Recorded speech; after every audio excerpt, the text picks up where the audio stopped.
The Evolution of a Goblin to the Peak. Chapter 11, First Evolution, High-End Goblin. Sutta went back to the battlefield. The battle was still ongoing and the goblins gained the advantage. They were pushing back the kobolds. He knows why they could push back the kobolds. He just killed the reinforcement of the kobolds. A powerful reinforcement at that. If that group of evolved kobolds arrived here, then it's going to be hell for the goblins. New souls went towards his earring. Just a little bit more and he would be able to increase his stats. His EXP also was 90%, a few kobolds or goblins were enough to level up to 10. Today. He's going to evolve today. Sutta felt his blood boiling thinking about evolution. Feeling the excitement building up, he charged towards battle while brandishing his sword. He ignored his wounds and he used stab 3 times. Bang! Bang! Bang! The force behind his skill was powerful that it killed several kobolds. Some of the goblins got caught up and died. The kobolds and goblins were startled when several of their comrades died easily. They took a look and saw a little goblin armed with a sword. The skin of this goblin was darker than a normal goblin. The posture and aura were overwhelming to be called amateur in battles. They know one thing for sure. This goblin was a veteran fighter. And a very powerful one at that. Sutta followed it up by raising his other hand. He fired, fireball, until he drained most of his mana. One fireball wasn't enough to kill a kobold or goblin. Boom! Boom! Boom! Several explosions appeared in the middle of the battlefield. It slightly shook the ground. The kobolds and goblins were shocked. They didn't understand how a fireball suddenly appeared out of nowhere. The fireballs were not that powerful, but with several fireballs, it could threaten their life. Sutta heard a notification in his mind saying that the soul he collected reached the limit. 300 souls were the maximum he could collect. It was impossible for him to exceed this limit until he uses it. Harvester of the Soul. Soul collected, 300/300. He didn't hesitate and used the souls to increase his strength attribute. Cold soul flow in his body transforming into energy and it increased his strength. He felt his muscle building up solidly. His muscle was densely packed and it was filled with strength. The strength he could exert was greater than before. He turned his head on the kobolds and goblins with a smile on his face. Now, it's time to grind some EXP. He dashed forward killing any monster he met. The battle continued and he killed the kobolds and goblins without mercy. The goblins were shocked and they saw him killing their comrades. They thought that he's gone insane killing everyone in the middle of a war. Slash, slash, slash. His killing continued for half an hour until the kobolds and goblins showed their fear. They were different from the undead who doesn't fear death. They were living creatures that could feel the word death. It was different when they were fighting someone on their level. They could see that they had a chance of winning, but Sutta was different. They know that everyone who approached him died. The kobolds and goblins started to run. They tried to escape as Sutta chased after them. The battlefield was turned into blood-red color. It got dyed completely. The corpses of goblins and kobolds were scattered across the whole area. The whole area was devoid of any sound. The kobolds and goblins that managed to survive escaped this place. So, right now, there's no one here except for him. Well, they will come back later after they calm down. They will realize that he's exhausted and easy to kill right now. I thought that I will need to EXP of the boss to level up. Sutta was covered in blood looking on the crystal attached to the ceiling. Actually, he was looking at the interface in his vision. You've leveled up. You've reached level 10. Opening up evolution path. Processing information. Ding. 3 evolution path detected. High Goblin. Hobgoblin. High-End Goblin. Pick one of the evolution paths. Sutta didn't hesitate and picked the High-End Goblin. Ding. Strength reached 50. It will take 1 minute to finish the evolution. A white light appeared and it covered his body like a cocoon. Sutta felt warm energy covered him. It felt comfortable contrary to his convulsing muscles. He didn't felt pain at all. When he was about to fall asleep, he heard the system prompts. Ding! Evolution completed. High-End Goblin, a very rare species of goblin that lived since ancient times. They were powerful and extremely versed in all kinds of fighting styles. Ding! All stats increased by 15. Health increased by 50. Stamina increased by 50. You've received 2 free attribute points. You've received 1 skill point. Ding! From now on your agility, dexterity, vitality, and intelligence attributes will increase by 5 every level while your strength attribute will increase by 8. You've learned the inherent goblin's language. All skills level up. Ding! Traits detected. Extraordinary body. Night vision. Alloy body. You can pick one of the traits. Sutta read the notification one by one. The increase in his stats and powers were great. The increase in his stats every level was higher. Also, all of his skills level up to 2 and the stab reached level 3 in advance. The benefits of the evolution of a monster-type character were really great, just like what they said in the forum. Then, he looked at the traits. He pondered while looking at the 3 traits. He could only choose one of the 3. Extraordinary Body was focused on his strength and recovery rate. Night Vision. As the name it says, he could see clearly in the dark with this trait. It was important as most of the dungeon doesn't have any light. Alloy Body were most focused on the defensive abilities of his body. All the 3 traits were great, but sadly he could only choose one. In the end, he chooses the Extraordinary Body. Extraordinary Body increased the recovery rate by 2 times. Plus 10 strength. Once again, he felt his strength increased by a notch. He then quickly opened his stats. Name, Suda Yeshi. Race, High-End Goblin. Level, 10, 0/9, 100. Class, None. Health, 126/126. Stamina, 88 out of 88. Mana, 70/70. Strength, 75, 65 plus 10, plus. Agility, 39, plus. Dexterity, 26, plus. Intelligence, 35, 25 plus 10, plus. Vitality, 38, 28 plus 10, plus. Free attribute points, 9. Skills, Dash, Stab, Sword Mastery, Mana Manipulation. Spells, Fireball. Traits, Extraordinary Body. Equipment skills, Harvester of the Soul. Soul collected, 0/400. Skill points, 7. He looked on his stats with a satisfied expression. This will do for now. He picked the strength attribute because he knows when he got the class his other attributes will catch up to his strength attribute quickly. First, he will balance the dexterity attribute to the agility attribute using the effect of Harvester of the Soul. It's easy to level up with his current level, but once he passed 20 it will become harder. Suda moved his eyes and looked on the left side of the interface. He could see his figure standing there. The figure of a little goblin before became taller and grew short black hair. His build wasn't huge, it's perfectly balanced. His pupils changed into gold color after he evolves. His skin also became darker. His face was slightly similar to his face before. He looked like a goblin with the blood of an Asian. Black hair with round eyes, but his pupils were golden in color. Arg! Suddenly, he felt his head hurt slightly. When he recalled his past face, his head felt like it was about to split. I still couldn't remember anything, he said with a frown on his face. He could only recall the basic things, but his family and his social stature, he couldn't remember those things at all. He couldn't even remember if he has a friend back on Earth. Why? My intelligence is higher, but why I can't remember it at all? He muttered in a low voice. His breathing became ragged as he clenched his fist tightly. His power was boiling up like it was about to explode. Pack! A loud sound echoed. Suda slapped himself on the face to calm himself. He then took a deep breath and he closed his eyes. Inhale, exhale. After repeating this cycle a few times, Suda opened his eyes. His eyes were clear and his heart rate became normal again. He was calm as water now. Let's worry about something like that later. He wanted to do something after evolving, and that was conquering the dungeon like what he always did in the game. He's going to try his newly gained abilities to the boss there. After evolution, his health, stamina, and mana recovered. Be prepared, dungeon boss. As I was going to raid your precious home, but before that, he collected the souls of the dead first. The evolution prevented him from taking the souls as it was blocked by the white light before. Now, he could see the souls increasing from the interface. He then walked to the direction of the kobold's dungeon. The evolution of a goblin to the peak. Chapter 12. Strength of the high-end goblin. Tack, tack. Footsteps echoed inside the dark cave. The area was silent and the footsteps could be heard clearly. Suda was walking straight to the direction of the dungeon boss. He then stopped on his track and looked ahead with a smile on his face. A group of kobolds came out of the shadow. They were holding sharp weapons such as sword and spear. Suda gripped his sword tightly.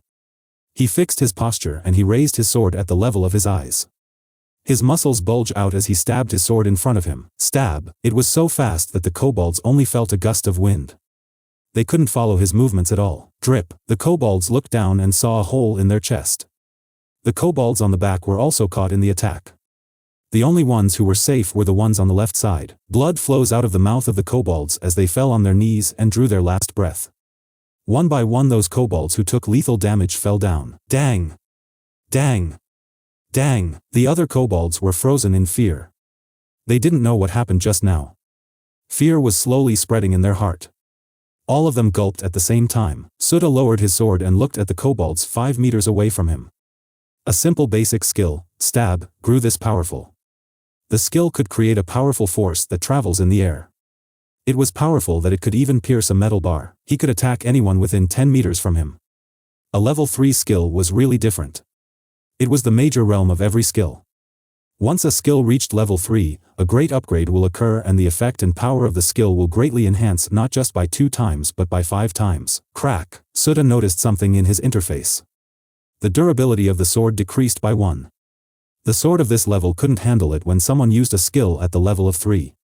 If Sutta wants a weapon that wouldn't break easily, then he should find yellow or blue grade equipments. Most of the weapons here in the low-level dungeon were just colorless grade equipments. Well, there are so many swords scattered in this place, Sutta said as he glanced on the swords scattered on the ground. These were the weapons of the dead kobolds. He turned his attention back on the remaining kobolds. He once again did the same posture and executed the skill, stab, swoosh. Holes appeared on the bodies of the kobolds at the same time. The kobolds couldn't even react to his skill. Crack! The sword in his hand cracked. The crack quickly spread and it crumbled down. Who? Sutta closed his eyes as he heard a series of sound in his head. Before his attributes were 1 digit at that time. His intelligence attribute was merely 1 at that time. But now his attributes reached 30 or more. His attributes increased by 1 every level up when he was a simply normal goblin. Well then, let's go to the boss room, he said, and he picked one good sword on the ground.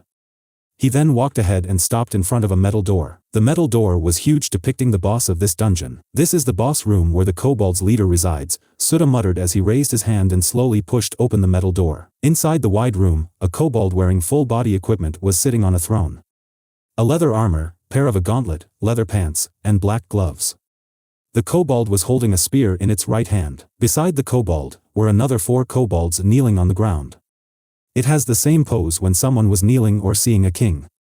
Well, that kobold was the king of this dungeon. Sutta's eyes twinkle when he saw this. Yellow grade equipment.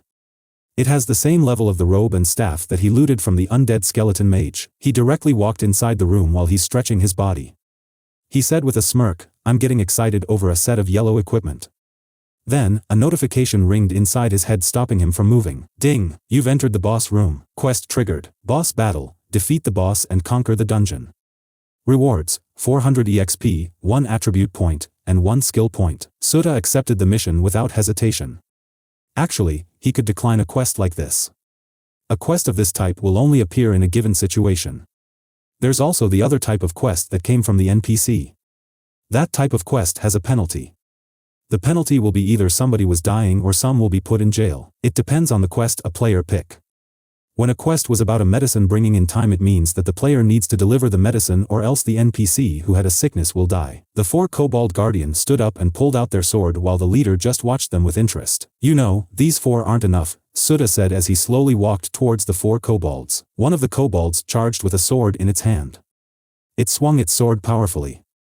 Sutta slightly shifted his body and he tightened his fist before he threw a punch on the stomach of the kobold. Bang! The punch was strong and fast that the kobold flew away and crashed in the wall behind the boss.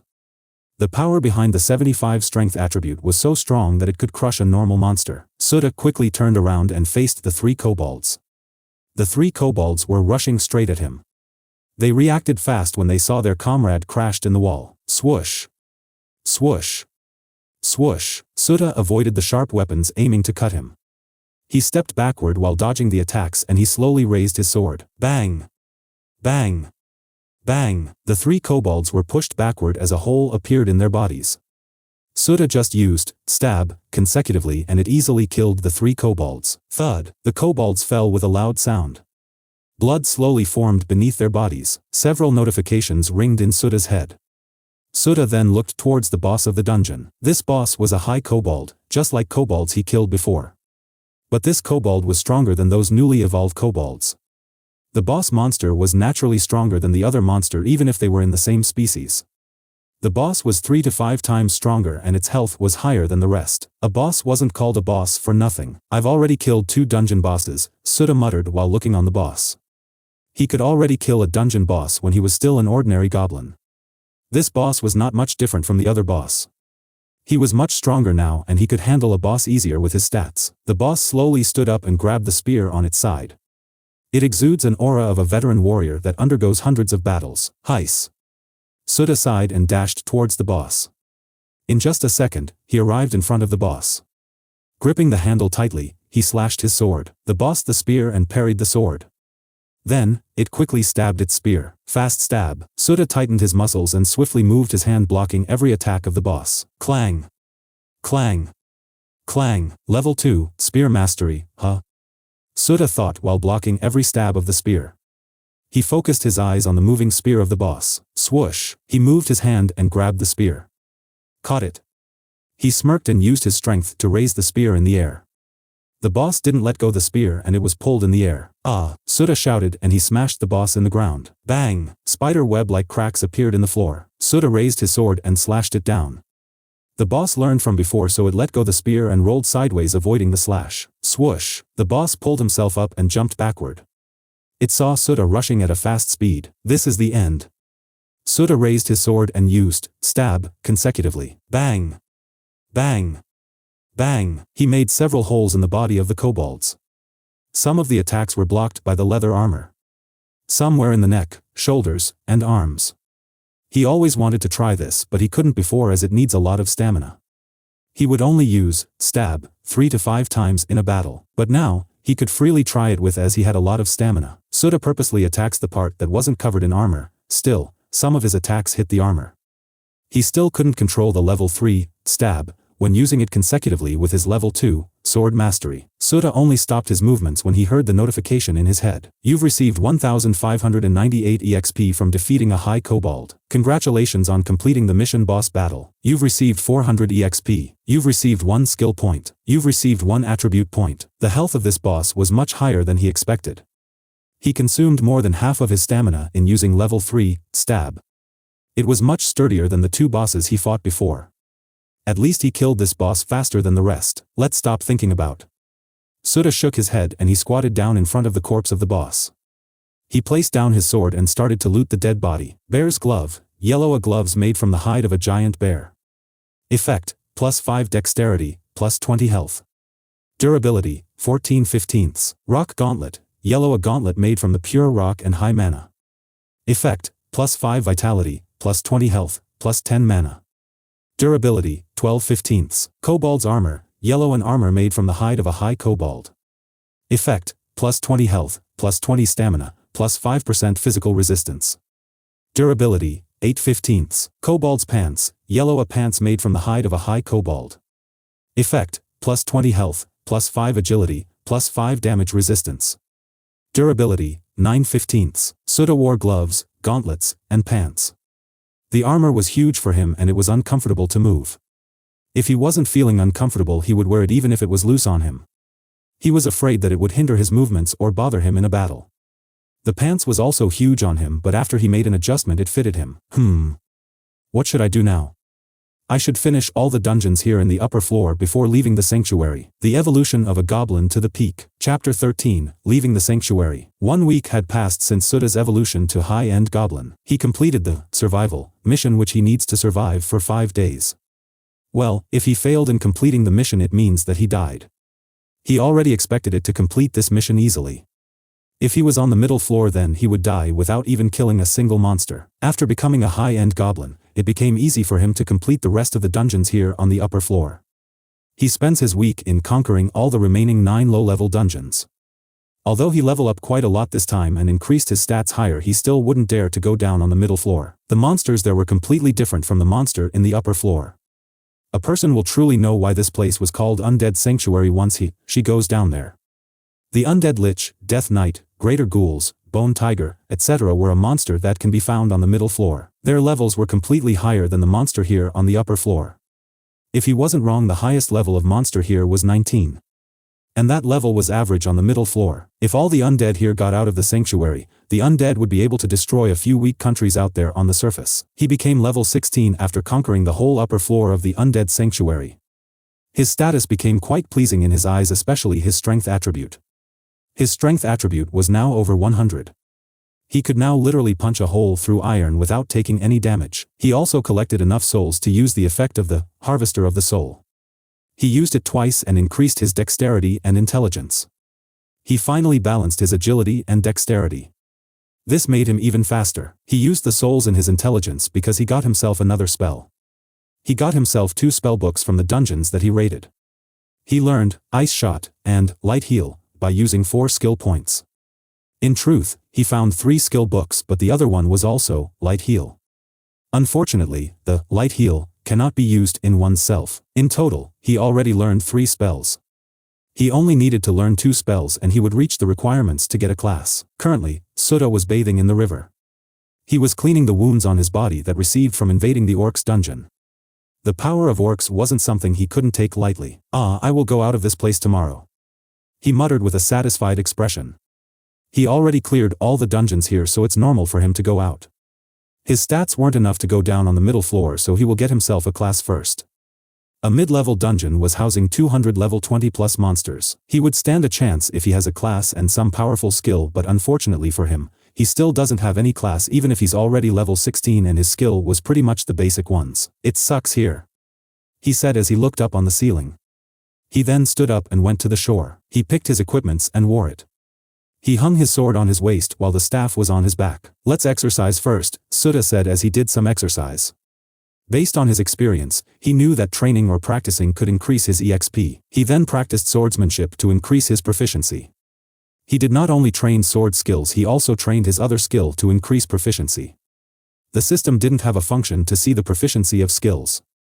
It was the same in the game. After training, he roasted a fish and then ate it. He was happy that he learned the Fireball spell. Using this spell he could create a fire to cook his meal. He doesn't want to eat any raw meat at all. "It tastes bad, ha ha ha. It tastes great," he said as he bit a mouthful of roasted fish. It didn't have any seasonings, but for him, it was good compared to the meat of Goblin and Kobold. "This is the only time that I could truly relax my tense muscle." He could relax as he knew that there's no other monster here in the upper floor except himself. He doesn't need to worry about the monster attacking him when he was sleeping. For the past week, he was tense and couldn't relax properly. He was serious in keeping himself alive. "If I could get some alcohol, then it would be perfect." Thinking about alcohol really made me want to rush in the city. After enjoying his meal, Sutta fell asleep. He could finally sleep comfortably. Sutta woke up exactly after 8 hours. He does some maintenance on his equipment before he packed up his belongings. Well, he only has equipments as his belongings and the skill books. He would sell these skill books in the city. In the game, after a player learned a skill, the skill book or spell book would vanish into the air. "Let's go." He went to the center of the upper level. It was in the middle of the woods. There were no trees anymore as it was replaced by a huge flat rock. The surface of the rock was smooth and it contains a bit of magical power. He went around and found stairs leading to the top. He walked to the top and found a huge magic circle on the ground. The magic circle was carved on the surface of the rock. It was a high-level teleportation spell. "I wonder what will those people do once they knew that I've arrived in the real world of Battle Worlds Online." Sutta smirked as he extended his feet and stepped inside the magic circle. He waited for a while but nothing happens. Why didn't a prompt appear asking if I want to exit this place? Sutta muttered with a dumbfounded expression. He thought that it would work once he stepped inside the magic circle. Well, that's only in the game. It was completely different in the real fantasy world. He then rubbed his chin, pondering what he should do. He lifted up his head and looked on the ceiling. He could burst out the ceiling if he was level 60+, but with his level, he couldn't do that. A level 60+ character could destroy landmass. An idea came into his mind. He recalled that he has the mana manipulation skill. He squatted down and placed his palm on the surface of the rock. He closed his eyes and felt the mana inside the rock. He controlled his mana and he flowed it to the magic circle. Sheeing, the magic circle emitted a dim light. The more mana he poured in the magic circle, the more brightly it became. Then, he felt the ground shook slightly. It was then that he opened his eyes and saw the magic circle glowing in red light. Sheeing, the light got stronger and it swallowed him. When the light disappeared, he was also gone. Sutta opened his eyes. He saw the magic circle beneath. It was glowing with red light. After a few moments, the magic circle turned back into an ordinary magic circle. It was covered in soil and grass, so he couldn't clearly see the magic circle anymore. He could only see the rough outline before because it was emitting a red light. It was the secret path to go down in the undead sanctuary. The player accidentally discovered it back then. But now there's no player to discover the place anymore. It would become his farm site in the near future. He stood up and looked around him. This place was full of graveyards. He could even see some zombies around him. Curse Cemetery, The place above the undead sanctuary was called Curse Cemetery. It was also a place full of undead and one of the Forbidden Zone. It was located near the edge of the Giza continent. It was daylight now, so the zombies were quite weak. A powerful monster over level 50 would only appear at midnight. Luckily, it's morning, Suda said as he turned his head. On the other side of this place, he saw the sea. A body of water, the Great East Sea. Over there was another huge continent, the Gods Continent. Players also called it Earth Continent. They called it Earth Continent because of the living being there. The mythology of Earth were living there. The Norse mythology, Greek mythology, gods of Egypt, Japanese Shinto, Chinese mythology, etc. All of them were in the Gods Continent. He recalled that he became a hero of Athena back then. He became part of her hero when he was trying to capture his mount, but Suda's destination wasn't there. It takes a lot of time to go there without any preparation. He also doesn't have any boats or ships. So he will go to the nearest city to acquire a class. He would also study the language of this world. I wonder what version it is right now, Suda muttered in a low voice. End of Volume 1. The Evolution of a Goblin to the Peak. Chapter 14, Red Fur Bear Concede. Suda placed his left hand on his and felt the bag he made. Inside it was the precious stones that he looted in the sanctuary. Mana stone, gold, silver, platinum, etc. were all inside the bag. He will use this stone as a currency to enter the city. Even though some of the countries in this continent were quite advanced, they still haven't changed the currency system. The currency system was arranged based on the magical value. It was arranged like this: copper coin, gold coin, silver coin, platinum coin. Copper and gold have low magic conductivity, so their value was lower than silver and platinum. In this world, where magic reigns, the value of gold dropped. A piece of silver and gold is enough for the city guards to let me pass, Suda said with a smile on his face. Then, he saw 4 zombies ahead of him. It seems that I need to exit this place first before I could relax. Suda dashed towards the 4 zombies while brandishing his sword. Grah! The 4 zombies noticed him as they growl with a coarse voice. Suda imbued his mana on his sword and slashed it. Put chi. You've received 57 EXP for defeating a zombie. You've received 57 EXP for defeating a zombie. You've received 57 EXP for defeating a zombie. You've received 57 EXP for defeating a zombie. Suda heard several sounds in his head as the 4 zombies were cut in half. Their upper body slowly fell on the ground. Still, this is good, Suda said while looking at the sword in his hand. Since leveling up the mana manipulation skill, he could now use his mana to strengthen his sword. There were no features like this in the game. It's pretty convenient if he was to say it. Boom! The ground shook heavily. It felt like someone was approaching. The air became heavy and turned cold. Suda turned his head and saw a 3-meter-tall undead. He frowned and muttered, "A gigantic zombie, huh?" A gigantic zombie was an evolved form of an ordinary zombie. It has a huge body and a powerful strength. But its speed was still slow as the ordinary zombie. If it's midnight, then I would meet an undead more powerful than this, Suda said as he poured his mana on his sword. The cursed cemetery was more terrifying when the darkness covered the sky. Terrifying undead would start appearing one by one. Compared to those undead, this undead here was too weak. It's like comparing an ant to an elephant. Thud. Thud. The loud footsteps of the gigantic zombie shook the ground. Suda fixed his posture and he poured his mana in his sword. The sword glows dimly as it contained his mana. I will finish this easily, he said before he used dash, appearing in front of the gigantic zombie in just a few seconds. He then executed the stab skill. The gigantic zombie lifted up its arm and tried to block Suda's attack. Boom! The power behind stab pierced the palm of the gigantic zombie. The force continued and made a huge hole on the chest of the zombie. The skill stab added with mana was much stronger than before. It could even pierce the tough defense of the gigantic zombie. Suda stopped in front of the gigantic zombie before pulling back his sword. Pouring his mana, he thrust his sword forward. Swyish. It was a normal stab without the usage of skill. He could stab his sword without skill, but if he uses the skill, its firepower and penetration were stronger than normal stab. Swyish. Swyish.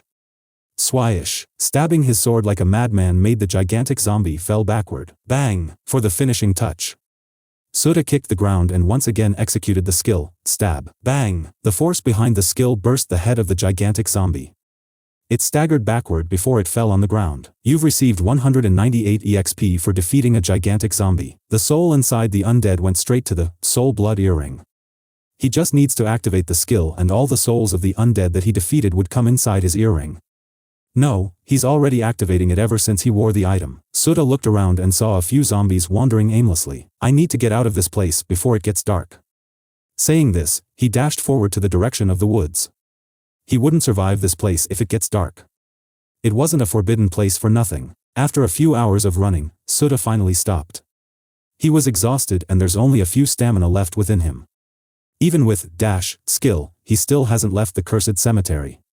The skill consumed almost all of his stamina as he was using it non-stop. I need to rest for a few minutes, he said while gasping.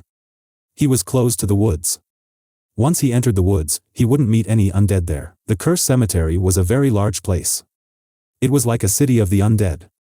This place was 600 kilometers in diameter. That's why no person would dare to enter this place if they weren't sure that they could get out before it gets dark. Thousands of undead will swarm those people when the night falls. Back then, the top 10 guilds formed an alliance and invade this place. It was a grand battle between the players and undead. Thousands of players fought the countless army of undead here in the night. That battle promoted thousands of players to a higher level. It was at that time that they discovered the undead sanctuary. There's a lot of good items and skill book here. There's also a cursed weapon here. But Sudha didn't have time to find those things. He had limited stamina and couldn't fight for a long time. He couldn't afford to fight the undead here with his current stats and equipments. Sudha looked at his stamina and said, I think this is enough to get out of here. He then stood up and started running, using to increase his running speed. After a few dozens of minutes, he made a decision to use his free attribute points. He had 31 free attribute points. These were enough to increase a few of his stats by 10. He added 10 points to his vitality attribute. Vitality was connected to his health and stamina. So by increasing vitality, he could increase his stamina. Vitality, 68, 58 plus 10, plus. He tapped the plus in his mind to add 10 points. Vitality, 78, 68 plus 10, plus. He felt warm energy entered his body. It decreased his tiredness by a little amount. Sudha took a long breath before he continued adding free attribute points in his stats. He added 10 free attribute points in his agility attribute. His agility became agility, 79, plus. Before it was 69 but now it became 79. He only had 11 free attribute points and he doesn't have any plan to use it for now. With a boom, he dashed faster than before. Swoosh! He met some zombies that tried to block his way. He sliced those fools without hesitation, but he avoided the evolved zombies as it would take him some time to kill those evolved zombies. Luckily, it was daylight and he could everything around him. So he could differentiate those zombies even if it was far. He already met ordinary zombie, gigantic zombie, slick, and toxic ghoul. He naturally avoided the gigantic zombie, especially the slick and toxic ghoul. Those two undeads were much more powerful than the gigantic zombie. Their level was between 30 to 40. Instant death would await him if he went to their direction. He was already running for an hour now. Then he saw the woods ahead of him. I can see it. Sudha smiled burst out from the ground. He controlled his mana and imbued it in his feet. This increased his speed once again, but the consumption was high. He was using mana in already. Sudha stopped as soon as he entered the woods. He leaned his back on the tree and took a deep breath. That was tiring. He lifted up his head and looked at the trees around him. If there's some fruit then he would take it. Unfortunately, he doesn't find anything. Well, the fruit was not the only edible thing here in the woods. There's also those wild animals and monsters. He lifted up his head and looked at the sky. The sun was setting down and in just an hour, darkness will cover this entire place. Let's go. He doesn't have the time to rest. He needs to find a place to stay for a night and some food. Suddenly, a snake thrust forward trying to bite him. It revealed its sharp poisonous fangs. Sudha reacted by grabbing his sword on his waist and slashing it on the snake. The snake was sliced in half. The snake didn't even feel the pain in its death. You've received 39 EXP for defeating a toxic snake. A toxic snake, huh? Sudha muttered while looking at the carcass of the snake. The poison of the snake could paralyze a level 20 monster. He crouched down and picked it up. This was going to be his dinner for tonight. Sudha was hiding in the bush thinking about what he should do. There's a cave in front of him. He could stay inside there comfortably. But there's one problem, and that was the wild boss. There's a red-furred bear that was living in that cave. It was one of the powerful monsters in the forest. In the game, its level was between 20 to 40. Okay, I will check its level first, Sudha muttered as he stood up and walked towards the cave. He brandished his sword and gripped it tightly. He looked in his stats and saw that he still have 20 mana and 18 stamina left. This is enough as long as I do it swiftly, he thought. Roar! A powerful and loud roar shook the entire cave. A skill, huh? Soda's brows knitted tightly and he started to circulate his mana inside his body. He poured it in his sword as he prepared himself. Boom! A 3-meter-tall figure came out of the cave. The red fur bear looks dominating. It deserves the title one of the powerful monsters here. Swiftly without any sound, Soda dashed towards the red fur bear. In just a second he was beside the bear. He pulled back his sword and used, stab, bang, the sword pierced the thick hide of the bear. Blood flew out and dyed the soil. This attack surprised the bear. It didn't think that Soda would attack immediately. Soda turned around as he poured mana in his feet. Bang! He kicked the wound he gave to the bear. Roar! The bear roared in pain and it swept out its arms towards the perpetrator. Soda raised his arm and guard against the attack. Bang! Soda gritted his teeth as he felt the shock of the attack. Cracks formed in his gauntlet.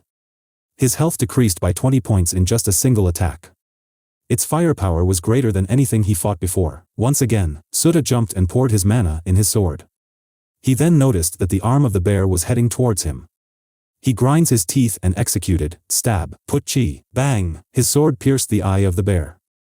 Blood dripped on the ground while Soda was smashed on the ground creating a small crater. Roar! The red fur bear roared angrily as the sword was stuck in its eye. Arg! Soda spat a mouthful of blood before turning his head to look at the red fur bear. It was shallow. If he put more force in his attack he would have reached the brain of the bear. Swoosh! He ignored the pain and charged towards the bear.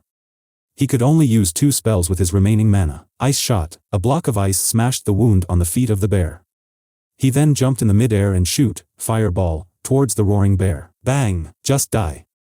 Soda roared and when he was about to push the sword deeper a system prompt ringed in his mind. Ding! The red fur bear conceded. Congratulations on acquiring your first pet. The evolution of a goblin to the peak. Chapter 15, Yuko. Congratulations, you've acquired your first pet. Soda stopped his and twisted his body in the midair before he landed on the ground. He looked at the system prompts that he received. He didn't expect that he would acquire a pet this time. Now that the bear was registered in the system he could see the details of the bear. Pet/mount, 1/1. Equals red fur bear level 21, female sign, equals a powerful bear with blood red fur that lives deep in the forest. An evolved species of mountain bear. Like to eat fruits and honey, a level 21, huh? Soda thought while looking at the interface. It means that this bear just evolves recently. He actually got himself a pet on his way to the Hebrei kingdom. He had a plan to level up first before getting his pet in the God's continent. His pet in the game was a powerful dragon that was sealed a long time ago. She's Hydra, a 9-head Hydra. He got that pet when he was doing a quest for Athena back then. He could let her be but he decided that it's better to have a pet than nothing in his current situation. The system would register those monsters who submit to the players but there's a limit. Only those who have Tamer class have higher limit than the other class. The limit of a normal player was 3 while the normal Tamer was 5. The limit as the Tamer levels up its class. Soda shook his head and turned around to face the bear. He looked at the bear who was groaning in pain. Is this really my pet? He stepped forward and placed his palm on the head of the bear. He said, stay still, it will hurt for a few seconds. He then grabbed the handle of the sword that was stuck in the eye of the bear. He forcefully pulled it out as blood spurted out from the eye of the bear. Light heal. Soda immediately casted, light heal, to stop the bleeding. He once again casted it until the bear stopped groaning in pain. The bear looked at him with fearful eyes as she lowered her head. She carefully stuck her tongue out and licked his hand. From now your name will be Yuko, Soda said as he caressed her red fur. While caressing her red fur his thoughts were flying. He recalled the pets he had in the game. Those were powerful monsters that could destroy a city. All of them could put up a fight with top players. They could even kill those players in one-on-one battle. There's one player whose class was Divine Tamer. That player has a monster ranch of different powerful monsters. That player contacted him and wanted to buy his pets. Unfortunately, he declined as he had a hard time getting those pets. He wouldn't exchange them for anything. Soda shook his head and looked at the dark cave. Let's go. Saying this he walked forward and entered the cave. Yuko lifted up her head and looked at her master. She followed behind as both of them entered the cave. The cave was quite deep so he didn't explore it anymore. He was tired, the muscles on his legs were aching because of running non-stop. It was morning when he left the undead sanctuary but now it's already dark. It took him more than 9 hours before he managed to exit the cursed cemetery. He leaned his back on the walls and closed his eyes. He quickly fell asleep as both tiredness and exhaustion hit him. Yuko quietly looked at him. She was still fearful of him because of what he did to her. She slowly moved her huge body and went beside Soda. She kept him warm with her thick fur as she also fell asleep. Pet/mount, 1/1. Equals Yuko level 21, red fur bear female sign, equals. Battle Worlds Online was the most popular game that millions of people played this game. It was a mix of fantasy and futuristic world. A world with different cultures was all around for the player to explore. Sword, gun, magic, mecha, etc. were inside this game. The players could pick from hundreds of races and jobs to start from. That's the Battle Worlds Online. There's a legendary player called Blood in the game. He was called the most powerful player in the Battle Worlds Online. He doesn't have any guild or joins any party. His skill combination, precise intuition, and his perfect control over his character skills were all above the other players. A man wearing a black sleeveless long coat with silver linings. The front part of his collar was extended on his back, fluttering in the wind. His left arm was covered in silver-colored armor while on his right arm was the same armor. He wore gray pants with the same design as his coat. On his hand, he was holding a huge scythe. The scythe looks ominous with its design as there were eyes on the blade of the scythe. The man jumped down from the top of a tall building and waved the scythe to the huge army in front. Every time he waved his scythe, people would die. The souls of the dead went to his earring and the corpses would also disappear. It was the cause of his powerful weapon, the flesh-eating scythe. He was called the most brutal person as he didn't even let a corpse and soul leave easily. He was standing on the top ranking ever since the launch of the game. The only thing that limits him was the level cap of each version. Suda opened his eyes and it was already morning. A dream. He looked around and saw that Yuko was cuddling him. He stood up and patted her. He still hasn't fully recovered all the stamina and mana that he lost yesterday. The basic recovery rate of health, stamina, and mana was 1 per hour. When sleeping it would increase by 5 times. Sleeping for a few hours was enough if he was still a goblin with low health, stamina, and mana, but now it wasn't enough as he had more than 100. It seems that he will stay here in the woods this time. Suda turned his head as he felt Yuko moved. He looked at her as Yuko also looked at him. Yuko stood up and went deep inside the cave. Suda looked at her with a curious gaze. He doesn't know what she intends to do. After a few moments, Yuko came back and she presented a bunch of fruits in front of him. You are giving this to me? Suda looked at the fruits. These fruits could help him recover his stamina as it has that effect. But there's something that caught his attention. He reached out his hand and picked up a green fruit with white dots. This is green mana fruit. Suda looked at the fruit on his hand. He didn't think that Yuko has this kind of fruit. Oh. She loves fruit as it was written in the description. Green mana fruit was a fruit that could increase a person's mana. Yes, increase, not recover. It means that it could increase his mana pool. Suda looked at Yuko and said, "Alright, I will take this." He then bit the green mana fruit in his hand. Ding, your mana have increased by 20. It was hard to find a fruit like this one in this world. It was also hard to cultivate this kind of fruit and only a few people have this kind of skill. Even he only ate a few back in the game. Yuko looked at him with teary eye. She really doesn't want to give him those fruits as it was her treasure. She felt pain as she saw Suda eating the fruits she collected for a long time. Suda looked at Yuko and said, "You can have the rest." Yuko tilted her head as she couldn't understand what he was saying. "You can have the rest," Suda repeated and pushed the fruits to her. This time, Yuko vaguely understood his words thanks to the master and pet contract in the system. She moved her big hands and grabbed the fruits. She then stood up and went deep in the cave. Suda guessed that she hid the fruits back. He stretched his body and exited the cave. The sun rays hit his body and he felt warm energy coursing through his body. At most, it will take me a month before I arrive in the Hebrei kingdom. If he could fly or have that airship of mechanic country it would be easy for him. The distance between the Hebrei kingdom and the Curse cemetery was large. Without any sort of transportation, it would take him a long time to travel between kingdom. Actually, there were few villages nearby but he doesn't know their language so it will be hard to communicate. Only large kingdom such as Hebrei kingdom sells the technology of mechanic country. He would buy the communicator there first and find a way to learn the other spell. He wouldn't be able to receive a quest if he couldn't understand their language. He would also know what version if he go there and gathered some news about the powerful countries. The evolution of a goblin to the peak. Chapter 16, Special Quest. Suda rest for a whole day. He just stays inside the cave and he let Yuko hunt the food for the two of them. Yuko was one of the powerful monsters here so he doesn't need to worry about her getting in trouble. Let's continue our journey, Suda said as he stood up and stretched his body. It was morning and the weather was nice.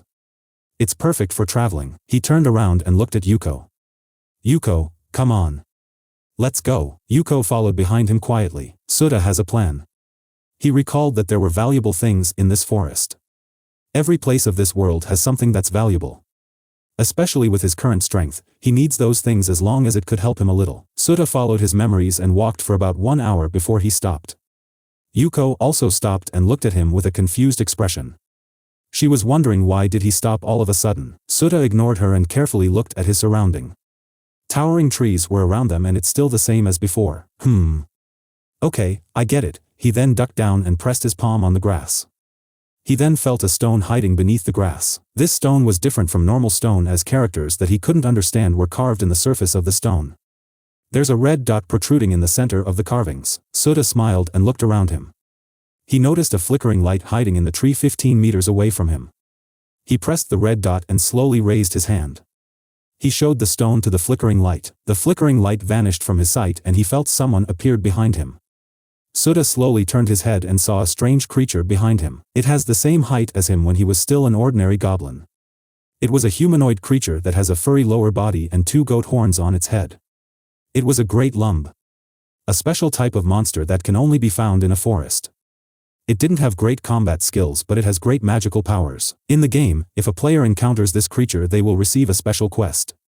Those special quests were easy to do and have a high reward. The great lumb opened its palm. Sota understood what it meant so he placed the stone on top of its palm. It then turned around and started to walk. Sota followed the great lumb without hesitation. He gestured from behind and Yuko started to walk. She was confused and didn't know what's happening. Swoosh! Suddenly the atmosphere changed. Sota looked around and found that they were in front of a beautiful lake. He then heard a system prompt in his head. Ding! You've entered the secret ground of the great lumb. Quest triggered. Give me. The great lumb wants you to give him your treasure. Rewards? Sota read the quest that he received. He just needed to give the great lumb his treasure. Just like what the forum said. The quest was easy but the reward was still unknown. He picked up the bag that was hanging on his waist. He opened it and revealed the precious stones that he got from the undead sanctuary. These stones were valuable. It has a high price in the market. He gave all the stones to the great lumb. But he still hasn't heard that he completed the quest. It means that it wasn't enough. He took out the 3 skill books and also gave it, but it wasn't enough. I could get this anywhere. The most important is to complete the quest. Sota said in a low voice as he grabbed the staff on his back. He gave it to the great lumb. Ding! Congratulations for completing the mission. Give me. You've received a skill, Blessing of the Great. Sota sighed in relief when he heard the notification.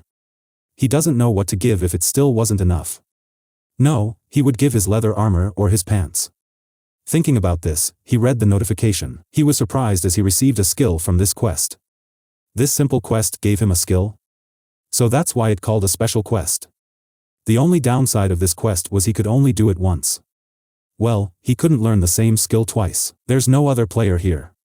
So he was thinking that he could monopolize all the special and hidden quests here. 7HGY #KW. Sota looked up as he heard the great lumb saying something he couldn't understand. It felt like it was important. The great lumb stopped speaking and it quietly waved its hand. Suddenly, he was back in the middle of the forest with Yuko. He looked around and saw that everything was still the same. It felt like that meeting the great lamb was a dream. He shook his head and checked the details of the skill that he received. Blessing of the Great, the power of the great lumb. It enhances all the abilities of the user. Effect, +5 all stats, +20 mana. It's equal to 1 level up in high-end goblin. Well, this was enough for him as it could also help him. Let's go Yuko. Sota said as he started to walk.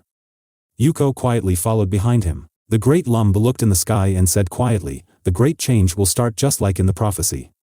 I don't know whether it's good or bad that they brought you here in this world. The flames of destruction will slowly consume the whole world. Even the gods will not be able to escape it. So what will you do, Yeshi Savior? The two traveled at a very slow pace as Sota get the other things that he could sell.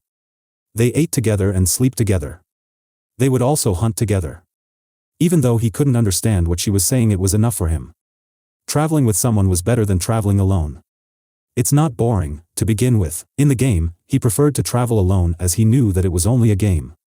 He could vaguely recall that he had friends outside the game. And he would help those friends of his sometimes in the quest in Battle Worlds Online. A week had passed before they managed to get out of the forest. They experienced many things together this week. Finally, Sota exclaimed as he looked at the vast grassland in front of him. He was riding on the back of Yuko and he could see far away. Good. Yuko, go ahead. Sutta said as he patted Yuko's head. Roar. Yuko roared in response to Sutta. She then charged ahead at full speed. Her speed was slower than him, but it was enough for him. She could only vaguely understand his words, but this was enough for him. Sutta saw a small village. He squinted his eyes and patted Yuko. Yuko, stop. Yuko stopped and she lifted up her head and looked at him with a confused expression. Sutta got down and caressed her fur. It's okay, it's just a village, Sutta said and observed the village. The distance between him and the village was far. If he walks it would take him a few minutes. Yuko looked at Sutta and followed behind him. Every time that Sutta took a step forward she would also step forward quietly behind him. The village was quite lively. There's a reason for that. A merchant arrived here and was selling things from a large city and kingdom. The villagers always look forward to when a merchant caravan would arrive. They were looking forward to the things that the merchant brought. A merchant, huh? Sutta turned around and faced Yuko. He caressed her head and said, no matter what happens, don't attack anyone. Yuko tilted her head in confusion, so he repeated his words. After he repeatedly said the same words, it was only then that Yuko understood what that means. Good girl. Sutta smiled and patted her head. He then turned around and walked towards the village with Yuko. Ah, monster. A monster is attacking us, the villagers shouted at the same time. Their voices echoed in the whole village. The villagers started panicking, especially the women. The men quickly went to their house and armed themselves with sharp weapons. The merchant raised his eyebrows when he heard those words. He stood up and called his guards. Hey! Can we check it? The female guard nodded and called her comrades. Soon 3 more guards approached the merchant. A man wearing an armor stepped forward and said, Sir, a red fur bear was in the entrance of the village. A red fur bear? Let's check it. If we can kill it we could get some money by selling it. The merchant said. They arrived at the entrance and saw a huge bear with red fur. It looks dominating as it has a scar on its left eye. In front of the bear was a man with dark green colored skin. He was wearing a pair of gauntlets and leather armor. On his low body was a pants made from high kobold's hide. A demi. The merchant said when he saw Sutta. He turned his head and shouted on the villagers, shut up. Is this your first time seeing a demi? As a merchant that traveled from one place to another, he has seen a lot of different races. It not his first time seeing other races. The merchant walked forward and took out something from his neck and put it in his ear. It looks like an earphone. Sutta widened his eyes when he saw this. This was the communicator that would let him converse to other races even if he couldn't understand their language. Good. The evolution of a goblin to the peak. Chapter 17, Getting to know the merchant. Sutta smiled inwardly when he saw the communicator from the merchant. The merchant was a fat man wearing luxurious clothes. Although the merchant was looking like that, Sutta knew that he was as strong as him. With the merchant wearing the communicator, he would be able to converse with them. Okay, let's ask if he's selling a communicator. Sutta thought as he walked forward to the merchant. Yuko followed behind him quietly. She glared at the people around them, but she still followed Sutta's order, so she could only glare at these people. The merchant looked at the female guard beside him and said, Brianna, lend him your communicator. Brianna, the female guard, nodded and removed the communicator on her neck. She then threw it towards Sutta. Sutta caught it and placed it on his neck. The merchant saw Sutta walking towards him. He checked if the communicator was running before he opened his mouth and asked, I'm Jimmy of the Lanny Corporation, and who are you, sir? The merchant called himself Jimmy. Jimmy asked Sutta with a polite tone. A demi who could tame a red fur bear was hard to find. Sutta was extraordinary in his opinion and worth befriending. I'm Sutta Yeshi and this is my partner Yuko. Sutta introduced himself and Yuko to the merchant named Jimmy. He then goes straight to the point. Do you have another communicator? I can pay for it. Oh. Jimmy was surprised, but he didn't show it on his face. The fact that Sutta knew the existence of a communicator means that Sutta came from a large city or kingdom. A rural village could hardly get news from those countries. It didn't have any access to advanced technology. Airship, communicator, automatic vehicle, etc. couldn't be found in a rural village like this one. People of this village didn't even know what's airship. I'm sorry, the only thing I brought were the items that were approved by the mechanic country. Jimmy shook his head in regret. Is that so?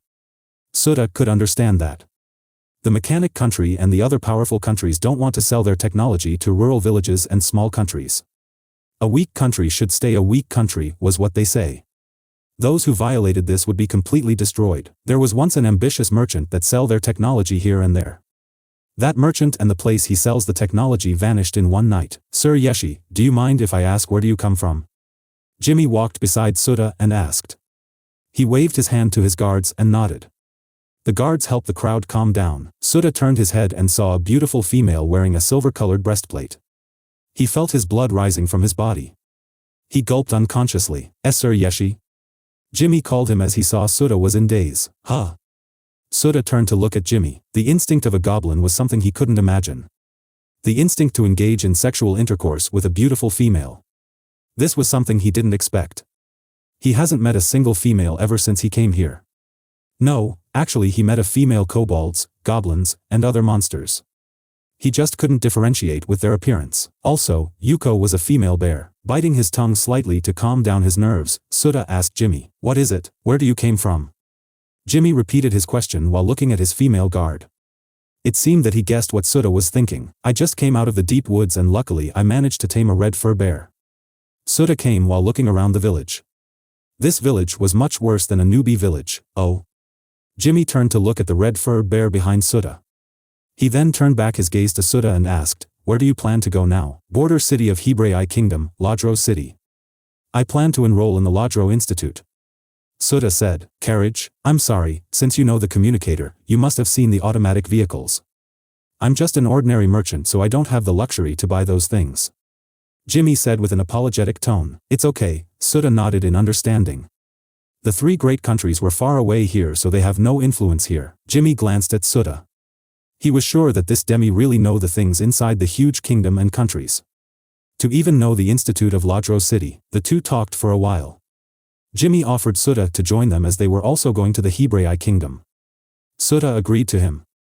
This will slow down his journey but it's worth befriending a merchant.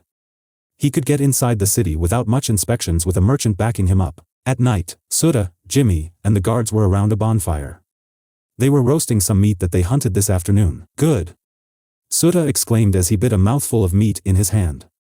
He reached his hand towards Yuko. Yuko looked at the meat and his hand before she opened her mouth and bit the meat. "Eat well." Sutta smiled and patted Yuko's head. "You really treat your pet well," Jimmy said while looking at their interaction. "It's not that bad," Sutta answered with a smile. He recalled the time he met Yuko. Both of them tried to kill each other at that time. It's really rare for someone to be a tamer. It's rare for someone to become a tamer. The fact that finding some monsters were dangerous so no one would take a tamer lightly. The tamer also needs to provide her pet its meal. "What course do you plan to take in Institute?" "Mage," Sutta replied without hesitation. He could learn a lot of basic spells in the Institute. He would become a full-fledged mage once he learned 2 more spells. He wouldn't change his class no matter what. He was the most familiar with this class. He would become just like what he was in the game or maybe stronger. "Then, I would congratulate you in advance that you passed the entrance examination," Jimmy said. "Haha, thank you." Sutta laughed and asked while looking at the guards, "By the way, what rank are they?" Jimmy looked at his guards before he answered. "They were the rank D adventurers that accepted my quest." "Rank D, huh?" Sutta observed the guards or the hired guards. The Adventurers Guild was a very influential faction. In terms of influence, the guild had more influence than the 3 great countries. The main base was situated in the Navari Kingdom. Adventurers were divided into 8 ranks. S rank was the strongest and F rank was a newbie. The power of a D rank adventurer was much stronger than the current Sutta. "So they are powerful, huh?" Sutta said in a low voice while looking at the 5 of them. 2 of them were female and 3 were men. The woman that has honey-colored hair was the leader. She has long silky hair that draped down to her back. Wearing a silver-colored armor was the proof that they weren't ordinary adventurers. An adventurers would be called a veteran once they became a rank D. "Ha ha ha, of course, I wouldn't hire them if they weren't powerful." Jimmy laughed at Sutta's words. He then turned at the female guard and said, "Brianna, this is Sutta. He will join us in our journey so get to know each other." "Hello, I'm Brianna, leader of the Gale group." The leader introduced herself as Brianna. "I'm Sutta, an aspiring mage," Sutta said while looking at her honey-colored eyes. Then, the rest of the Gale group introduced themselves. By the way, Gale Group was the name of their party. "I'm Tider, oh. An aspiring mage, huh? You can ask our mage some questions if you like, right Tim?" Tider was a huge man wearing full plate armor. He's almost 2 meters in height. Black hair, black eyes, and his sharp feature make him popular in women. I don't know," Tim said with a lazy tone. He was a short man wearing a red robe with blue linings. His black hair almost covered his brown eyes. "I'm John," a man with cat ears introduced himself. He was wearing leather armor and black pants. There's a dagger hanging on his waist. It seemed that he was a rogue. Hello, I'm Jane. She had a shoulder-length black hair and was wearing glasses. She had a beautiful face. Unfortunately, the scar on her left cheek ruined it. You were lucky that you found a young red fur bear. The ones I know were 5 meters tall. Yeah, that must be a level 39 adult red fur bear. Level 39? Nothing, forget about that. Hahaha, you're quite a funny guy, Sutta. They talked for a whole night and got to know each other. Sutta woke up early in the morning before the sun rises. He stood up and did some morning exercise to warm himself. He found that the hired guards were awake. It seemed that they were used to this lifestyle. As expected of an adventurers, he woke Yuko and went to hunt food. She wasn't included in the food that Jimmy provided.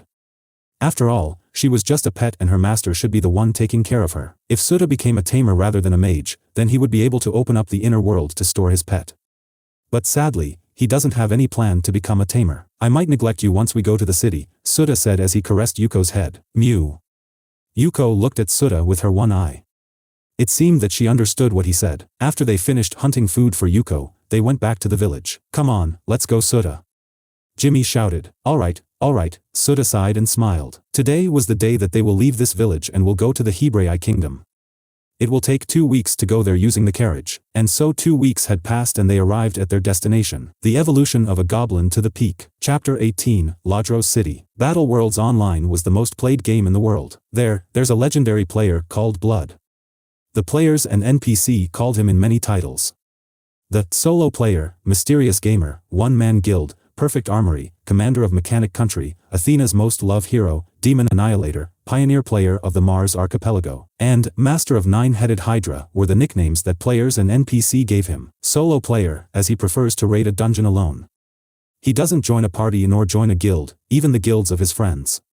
He even created his own guild with him the only member. Mysterious Gamer, as no one knew his true identity except his friends. Even the various game clubs tried to recruit but to no avail, they failed. One-Man Guild because he's the only member of the guild that he created. He even won a guild war with just him alone. Perfect Armory was because all of his equipments were universal treasure. All his equipments were skill holder. Commander Mechanic Country was because he became a commander of the most powerful country in the continent. No other player managed to raise in rank in this country. Athena's Most Loved Hero was because he's the first one that maxed a goddess affection rate. He received the most gentle affection from a goddess of Greek mythology that caused many players to hung their jaw. Demon Annihilator was because, in the war against the demons, he once fought a single army on his own and annihilated the demons. Pioneer Player of the Mars Archipelago was because he's the first player that stepped foot in the unknown lands.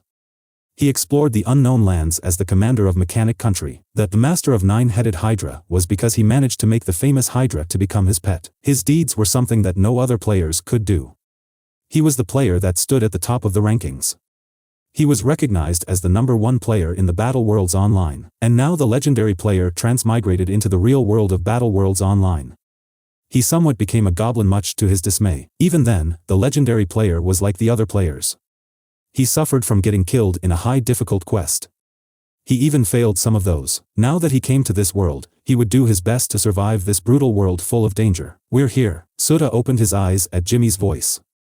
He took a peek outside and saw the 30-meter walls of Lodros City.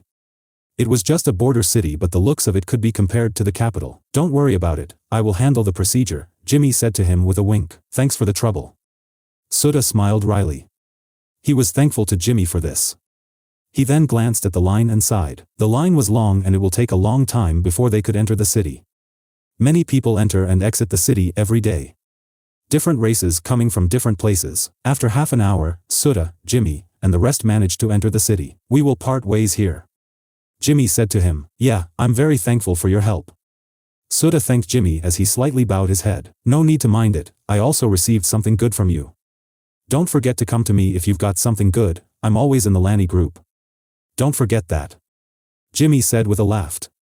It's true that he received goods from Sutta. Sutta gave him something that he found in the deep woods. It was pretty valuable. I know, I'll go now, Sutta said to the Gale group. He then gives back the communicator to Brianna, which she lent him back then. Thanks, yeah, good luck. Brianna, the leader of the Gale group, said. Tider and the rest of the Gale group also bid farewell to him. They got closer to each other in their 2 weeks of journey. Then, they parted ways just as planned. Yuko, we will find a shop and buy a communicator first, Sutta said to Yuko who was following behind him. Yuko as a red fur bear gathered some attention to the folks here. It's rare for someone to be a tamer, so some people paid attention to him, the tamer of a red fur bear. Sota ignored those eyes as he looked around the city. The Lodro city was the same back in the game. It was a bustling city that looks like it came out of medieval period. Houses made of bricks were built side by side. People of different races were walking around the city. This city was divided into 5 districts. District 1, 2, 3, 4, and 5. He was currently in District 1 and this place was full of different kinds of shops. The weapon, armor, potion, clothes, foods, etc. were all around the place. Soon, Sota found a shop. He turned to look at Yuko and patted her head. "Stay here for a while, I'll just buy something inside." Sota turned around and entered the shop. He quickly goes to the counter and asked, "Do you have a communicator here?" The salesman couldn't understand him. He tapped his neck to activate the communicator. "I'm sorry sir, what is it again?" Sota pointed on the communicator that was attached on the neck of the salesman and asked, "Do you have communicator here?" "Ah, yes sir, we have 2 types of communicators here.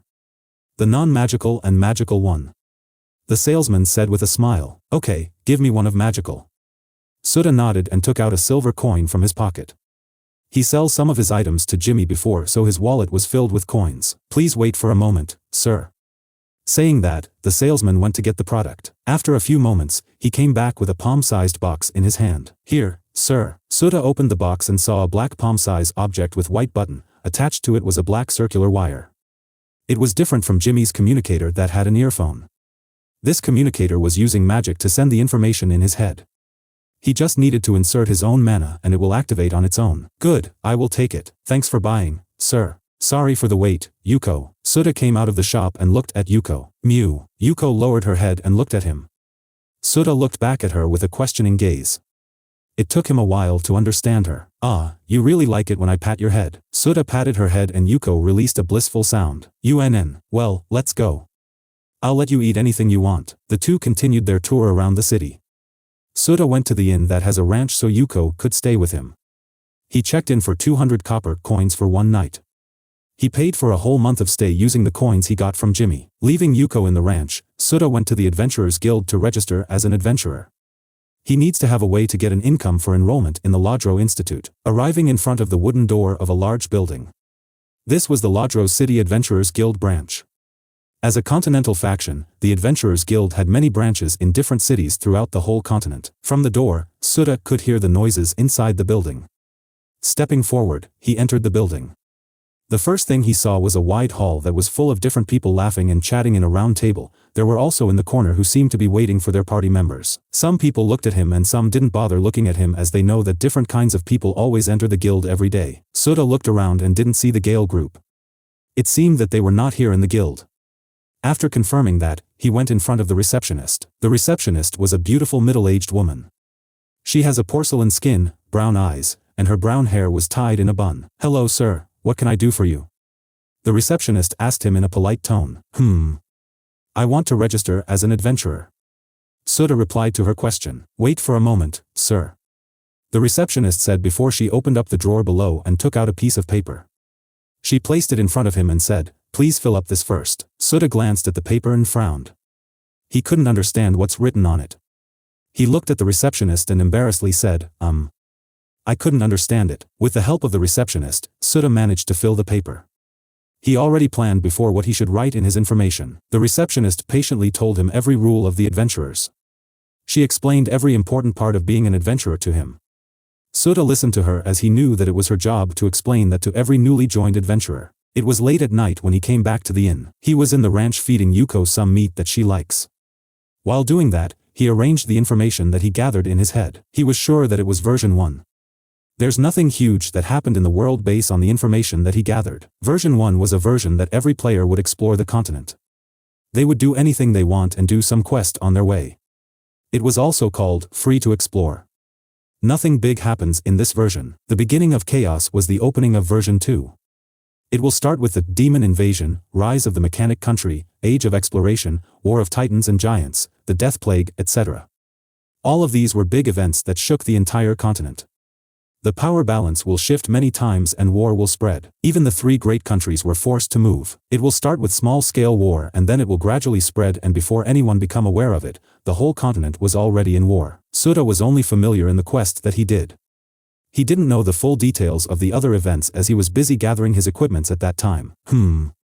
After this, should I try to find the pair of soul blood earring, so that I could unlock its other skill? The evolution of a goblin to the peak. Chapter 19, Registration. Sota woke up and he slowly opened his eyes.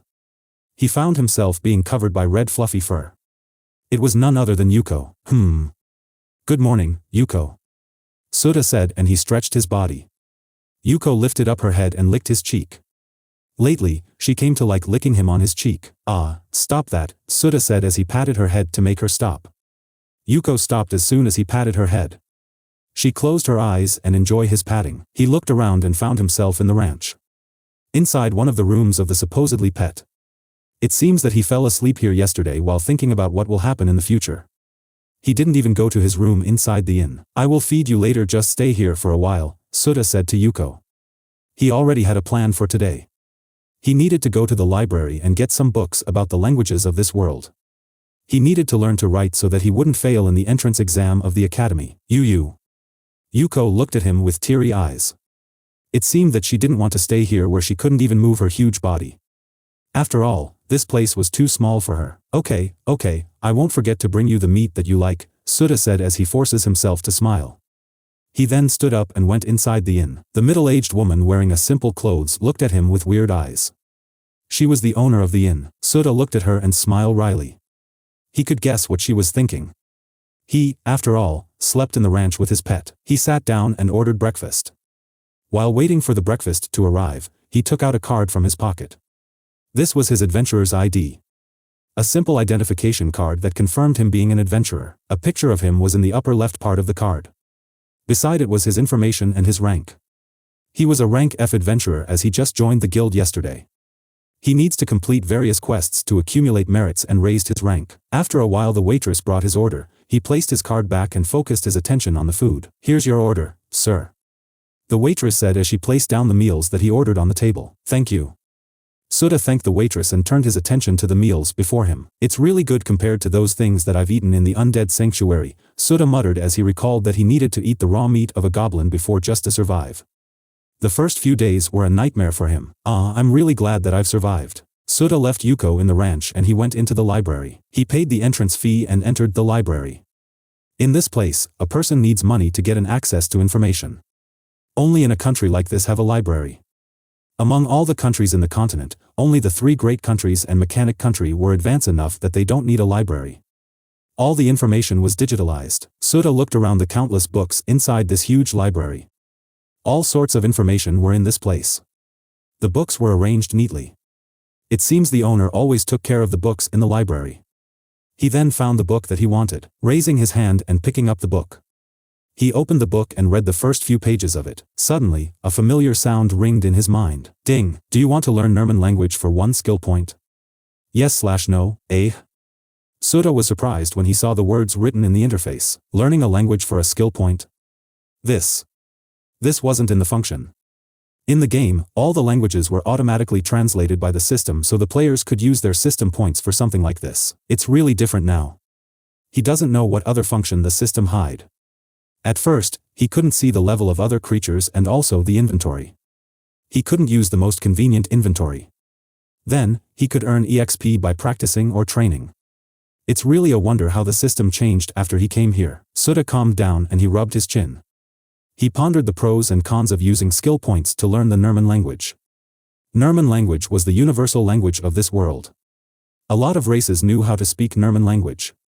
Learning this, he could quickly go to the Lodro Institute and take the entrance examination. The examination consists of 2 types of exam. The written exam and practical exam. He doesn't need to worry about the practical exam as he already knew how to cast a spell. The only problem was the written exam. He doesn't know how any language of this world except the language of the goblin. He doubted that those people would understand him if he uses the goblin's language. The humans and demi only killed the monsters, they wouldn't try to communicate to them. Only those strong monsters have the right to do so.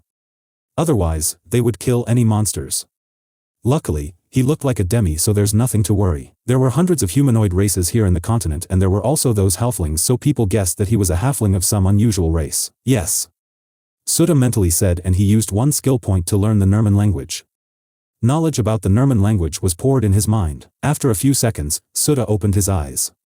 He really wondered how can he learn something just by using a skill point. Sutta smirked and said, I'm out here. He will speed up his plan now that he learned the Nerman language. Since he doesn't have any business here, he left the library. The librarian looked at him with suspicious eyes. Well, he just entered the place and quickly leave. Who wouldn't find it weird? Sutta exited the library and went straight to the Adventurers Guild. He would take a quest now to earn some money before taking the entrance examination of the Lodro Institute. He walked to the quest board and looked at the quest that he could take. He was a rank F adventurer, so he could only take the rank F quest. The guild wouldn't permit it if he took a quest beyond his rank. Sutta saw a lot of quests on the board. Monster subjugation, escort, herb picking, finding the missing person, investigation, etc. For now, I'm still a rank F adventurer, so I couldn't take some good quest. Sutta took the herb gathering quest. He placed it in the counter and the receptionist registered the quest he took in an object that looks like a computer. Okay, good luck in your first quest, sir. The receptionist said with a smile on her face. Sutta nodded and heard a sound in his mind. Ding, quest triggered. Herb gathering, pick up 5 green silk grass. Rewards, 100 EXP. Sutta looked at the system with a surprised expression. To think that he would receive a quest like this. It must be triggered because he accepted the quest from the guild. Other than that, he couldn't think of any reason. Getting the rewards from the guild and the system was a happy thing for him. He would earn money and EXP at the same time. What is it, sir? The receptionist asked as she slightly tilted her head. Sutta came back to his senses when he heard her voice. He shook his head and turned to look at her. When he turned to look at her, he saw the deep valley between her chest. He unconsciously gulped because of this. His instinct was once again rising. Sir, nothing. Sutta quickly turned around.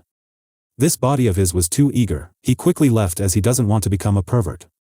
It seems that he needed to visit the red light district this night to calm himself. Sutta walked back to the ranch and let Yuko out. Come, we have a quest, Sutta said while opening the gate. Yuko came out of the ranch and she quickly licked his cheek as soon as she saw him. Stop that, Sutta patted her head before he closed the gate and tell the owner that he will leave to do some quest. Sutta and Yuko leave the city using the east gate of the city.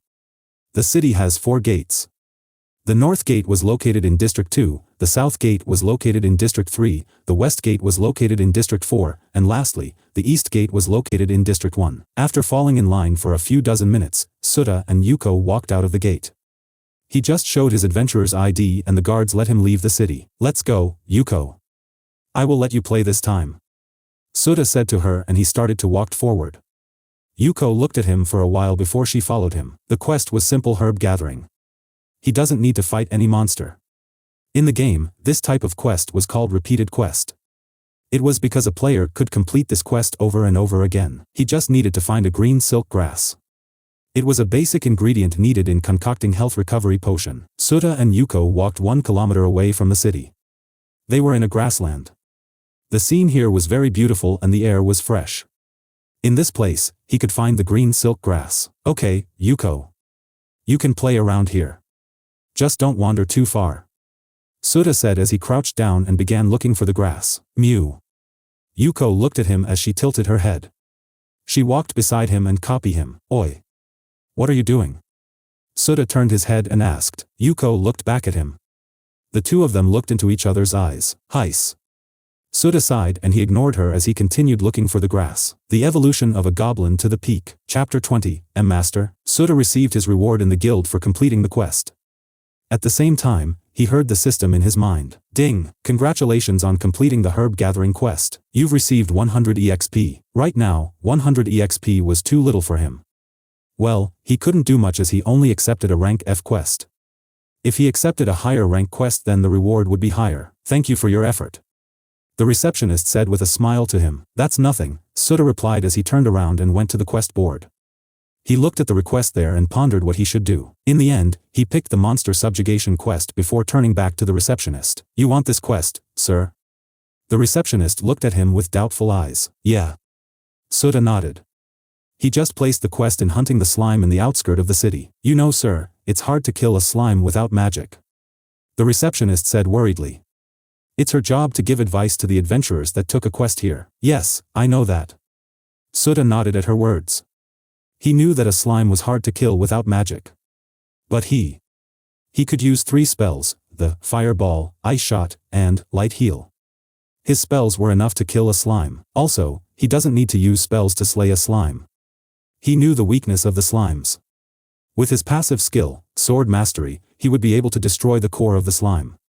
A slime would instantly die if its core was destroyed. It's not a secret, as many people know this already. It's not his first time hunting a slime.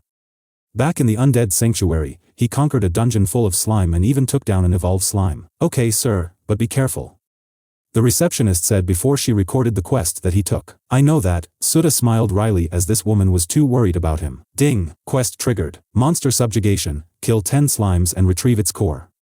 Rewards, 300 EXP. Oh. The rewards were much higher than before. As expected of a monster subjugation quest. After that, he exited the Adventurers Guild and patted Yuko. Let's go, we have another quest. Mew, ha ha ha. Sudha laughed at her voice. It lacks enthusiasm. It was like she forcing herself. Well, you know that we will be able to rank up after we completed 9 rank F quests including this, Sudha said while holding the monster subjugation quest paper. A rank F adventurer needed to complete 10 rank F quest before they rank up to rank E. Then, the rank E needed to complete 15 rank E quest. Above that, the rank D was much different than lower ranks. A rank D adventurers were already called veteran adventurers. To increase their rank, people needed strength and merits. Completing various quests wasn't enough to rise up in rank. Mew. Yuko tilted her head at his words. Well, I'll tell you more while we walk, Sudha said as he began to walk. He noticed that the people around were looking at him with a weird gaze. It's strange that he was talking to a monster that couldn't understand him. How can they understand the connection between Yuko and me? Sudha thought. Suddenly, an idea came into his mind. What if he let Yuko wear a communicator? Wouldn't she able to talk that way? Yuko, let's go. Sudha laughed before he quickened his pace. Yuko dragged her huge body as she followed him behind. Sudha removed the communicator on his neck. Come here. He said to Yuko as he lifted up his hand and made a gesture to come. Yuko looked at him with confusion before she stretched her neck to him. Damn, your neck is too thick. I couldn't even put the communicator. Sudha cursed as he sighed. It seems that he needed to add some wire to that it could fit her size. Mew. Yuko looked at him sadly. She thought that Sudha was angry at her. Sudha ignored her and rubbed his chin. He muttered, anything is good as long as it could fit her neck. He looked around him and do something that Yuko couldn't understand. She just watched him pick up as different kinds of grass. Sudha looked at her and said, why don't you hunt some slime while I'm finding a strong enough grass so we could complete the quest faster? Yuko just looked back at him. Seeing this, Sudha sighed and took out the quest paper. He pointed at the picture of a slime on the paper. Here, defeat this and take out the core. Yuko nodded her head. It seemed that she understood what he meant, but Sudha was really doubtful about that. Finally. I've finished modifying it. Sudha exclaimed in a loud voice as he raised the communicator above his head. He looked around and saw Yuko running towards him. What? He was surprised when he saw her. After all, she was holding a slime in both of her hands. One on the left and one on the right. She stopped in front of him and opened her arms showing the 2 slimes. She then lowered her head as if waiting to be praised. This. Sudha was speechless. He brandished his sword and stabbed the slime in the core. The slime disintegrated, leaving only the core. Mew. Yuko was shocked when she saw him kill the slime. She thought that he wanted to play with slime, so she brought them here. She never thought that he would kill them. I order you to hunt them. Well, it doesn't matter. Sudha sheathed his sword and picked up the core. Well, let's think about that later. Let's see this first. Sudha said, and he showed the communicator to Yuko. Yuko looked at it before she sniffed it. Come, let me put it on you, Sudha said, and he carefully put the communicator on her neck. He picked a tough grass before so that it could support the communicator on her neck. It will not snap easily. Here, and it's done. Sudha looked at the communicator on her neck with a satisfied expression. His effort wasn't in vain. It fitted her right. Come on, try saying something. He spoke eagerly. Mew. Yuko was confused. What? What's wrong with this communicator? Ah, I forgot this is a magical one. I need mana to activate. Sudha put his hand on the communicator and controlled his mana. He poured a little amount in the communicator. Yuko couldn't control her mana. She couldn't even manipulate it. In the battle, she always used brute force to dominate her enemies. The communicator lit up as it started functioning. Come. Say something. Sudha said with a smile. He waited for a while before he heard a small little voice coming out of her. Master. Oh. It works. It works. Sudha laughed loudly. Although he couldn't understand it, it seemed that she pronounced some word. From now on, he would be able to communicate with her. It's just that this communicator needs mana to work. If it didn't receive mana, it will stop functioning. It seems that he needs to buy a non-magical one. But it needs a battery. It would drain his wallet. Well, if he could communicate with her, then it's worth all the money. Okay, let's finish the quest and buy communicator as soon as possible, Sota said before he turned around, leaving Yuko with a dumbfounded expression. After a few minutes of walking, Sota found a slime. Let's finish it quickly. He brandished his sword and rushed towards the slime. Swoosh! He didn't even let the slime react as he pierced its jelly body directly to its core. With the level of his sword mastery, he could accurately pinpoint the core of the slime. Sota didn't stop and continued to hunt more slime. He only stopped when he collected 10 slime cores. With this, the quest was complete. He just needed to report it to the guild. Sota went back to the guild to report. "You've finished it?" The receptionist asked him. "Well, the slime was not that powerful. As long as you found its core, you can kill it," Sota said as he placed the 10 slime cores on the table. The receptionist counted the cores before she gave him the reward. She also recorded the quest that he did to his ID. Ding! Congratulations on completing a monster subjugation quest. You've received 300 EXP. Sota ignored the system prompts and picked up his adventurer's ID. He then exited the adventurer's guild. Sota went to the shop and bought a communicator for Yuko. He spent his money on this as it was important to him. He also bought a lot of meat for her as he knew that she was hungry right now. Another day had passed and nothing big happens. The city was still lively and there were new people that's coming in and out of the city every day.